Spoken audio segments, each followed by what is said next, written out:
vamos entrar num novo domínio da nossa matéria que nos fala então sobre a segunda metade do século XIX em Portugal. E aliás, devo dizer já que é uma altura então que a história de Portugal vai conhecer um desenvolvimento muito grande. Vamos entrar num período de modernização.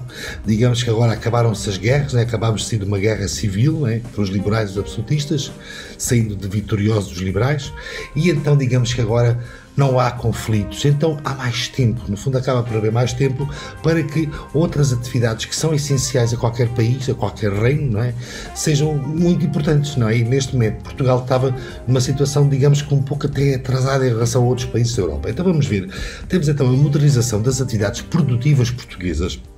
E vamos ver que logo no início do manual fala em 3 aspectos que são essenciais, estas 3 bolinhas que nos falam exatamente como, dá-nos um panorama do nosso reino, né, do nosso país na altura, e que fala então que Portugal na segunda metade do século XIX estava um bocadinho atrasado e também algo destruído, não é? A Guerra Civil, aliás fala logo no primeiro item que está aí, a Guerra Civil destruiu muitos campos, não é? As manufaturas, não é? Digamos no fundo as pequenas fábricas que eram as manufaturas vêm de mão, não é? Trabalhos feitos à mão, artesanatos, coisas necessárias para o dia a dia das pessoas, estava muito atrasado. Depois, a independência do Brasil, que é que fala no segundo ponto, que foi muito importante para o Brasil, mas para nós foi um bocado mau. Porquê? Porque nós fazíamos comércio com o Brasil, éramos quase os únicos privilégios, né? Privilegiados, aliás, em fazer este comércio com o Brasil, além da Inglaterra. Então o Brasil é independente de nós não temos nada a ver com o Brasil, eles têm nada a ver connosco, eles podem fazer comércio e começam a fazer comércio com outros países do mundo. Ora, logo aí isso trouxe-nos menos riqueza para os nossos burgueses que se dedicavam a este comércio, né? E que enriqueciam com este comércio, viram os seus lucros descer, né? Porque o Brasil já fazia também comércio, não só com Portugal. E também o clero e a nobreza, como vocês sabem, estavam a perder privilégios que tinham, não é? Não pagavam impostos a ninguém, recebiam impostos, tinham privilégios dos reis, e aqui, nesta monarquia liberal, isso vai terminar. O que é que vai acontecer? Como tínhamos pouco, produzíamos pouco, o que precisávamos, tínhamos que comprar aos outros países. Ora, claro, importar os produtos, né? Importar, ou seja, comprar a outros países, isso saía-nos muito mais caro, não é? Então estávamos a gastar muito dinheiro em coisas que nós poderíamos fazer. E é nesse sentido que vai-se dar então aqui o início deste período que se chama a regeneração.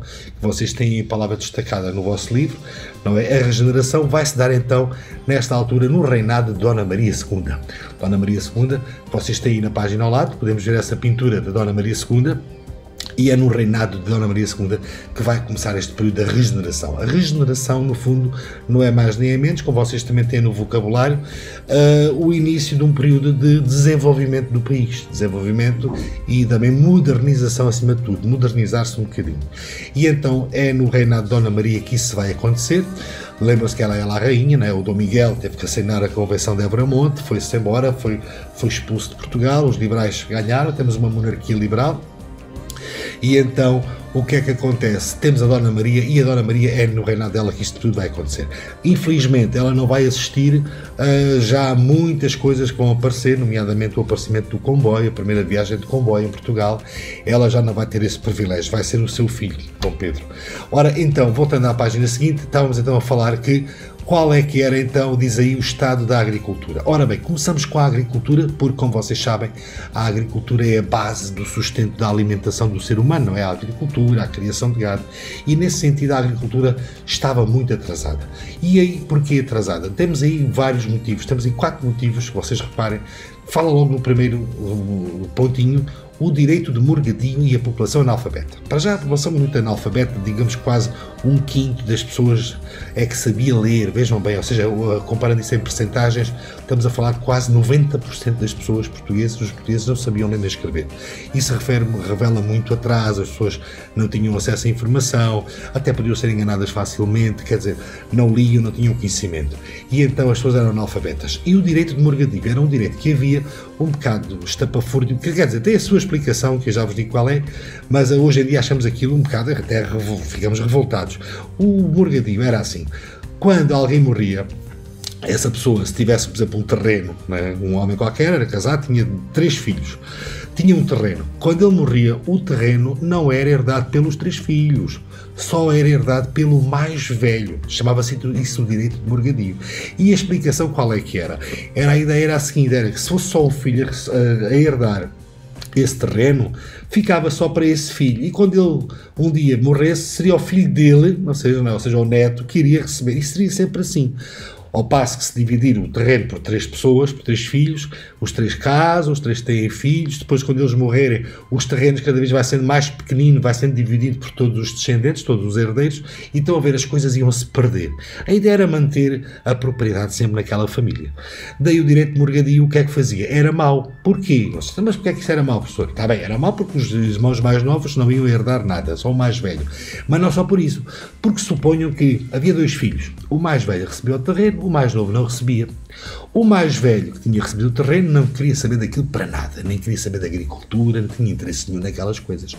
E suponho que o segundo filho, que não herdava o terreno, até era uma pessoa que gostava de, se calhar, fazer negócio com a agricultura, explorar o terreno, e não podia, porque era do irmão. E então havia muitos terrenos que estavam abandonados por causa disto, porque o filho mais velho recebia o terreno e não o aproveitava. Então, este era um dos motivos que atrasava isto tudo também. Depois, no outro ponto que fala, a existência de poucas áreas cultivadas. Apesar de termos muita terra, muitos terrenos, poucos deles eram cultivados. Havia também, no terceiro ponto, a falta de máquinas, não é? Não havia máquinas, enquanto na Inglaterra, nesta altura, já tinha sido a Revolução Industrial no século XVIII, já havia máquinas, vai aparecer a primeira máquina a vapor, que vai ser funcionar e que vai ajudar também na agricultura, até depois o carvão. Em Portugal ainda não havia máquinas, todo o trabalho da agricultura era feito à mão, com instrumentos muito rudimentares, muito básicos. E também, no último ponto, a falta de infraestruturas.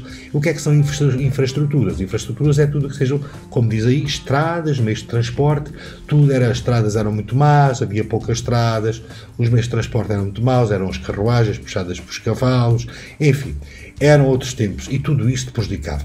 Então, o que é que diz então a seguir em letras azuis, que leis é que os governos liberais tomaram para desenvolver a agricultura e para a modernizar? Então, em 1850, vejam bem, a meio mesmo do século XIX, então eles tomam medidas, os governos liberais da altura, e temos aí algumas medidas. Temos aí 4 medidas. A primeira que temos aí é exatamente abolir este morgadio, este direito do único filho que recebia ao mais velho. A partir daqui não, é dividido pelos irmãos, pelos filhos, e aí há sempre alguém que vai aproveitar, se calhar, e que vai aproveitar aquele terreno para praticar agricultura. O que é que acontece? E também alguns camponeses alguns agricultores que tinham que pagar impostos, vai-se abolir esses impostos, porque para ajudar a que eles cultivem e pratiquem agricultura.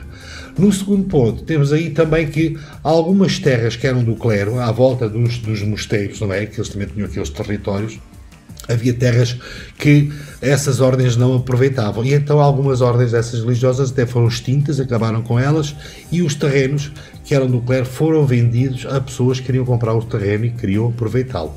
Também, a próximo pontinho fala aí de acabar o desbravamento de terras baldias, ou seja, terras baldias é uma terra que é da comunidade, toda a gente, mas ninguém a aproveita, não é? E então acabaram com isso, e para aproveitar essas terras que ninguém aproveitava, alguém as podia aproveitar. E por fim, criaram escolas agrícolas e concursos e exposições a nível de quê? Para desenvolver a agricultura. Aí ao lado, temos na página ao lado, temos então até uns textos que vale a pena vocês lerem, porque fala exatamente do atraso económico que Portugal tinha na altura, em relação a outros países da Europa. Temos também a nível do atraso na educação, não? Cá está, como eu vos tinha falado, um grande número de pessoas analfabetos, que não sabiam ler nem escrever, e aí ao lado da Dona Maria temos então mais um textozinho neste documento 4, que nos fala também sobre esta questão da modernização da agricultura, as medidas que foram tomadas. Então, estamos a ver que estes governos liberais vão começar então a dar um movimento diferente, uma força e atitudes, e vão tomar atitudes e leis que vão aparecer, que vão ajudar nesta modernização de Portugal e no desenvolvimento, porque no fundo nós tínhamos muitas capacidades para produzir muita coisa, mas Portugal estava um bocado parado, né? Tínhamos tido uma guerra, todas as coisas destruídas, enfim, agora estávamos com calma, com paz, tranquilidade, e tivemos tempo para nos começar a dedicar a estas atividades produtivas, que iremos ver o resto nas próximas videoaulas. Gostei muito de estar convosco, espero que também tenham gostado. Até à próxima, cá nos encontraremos.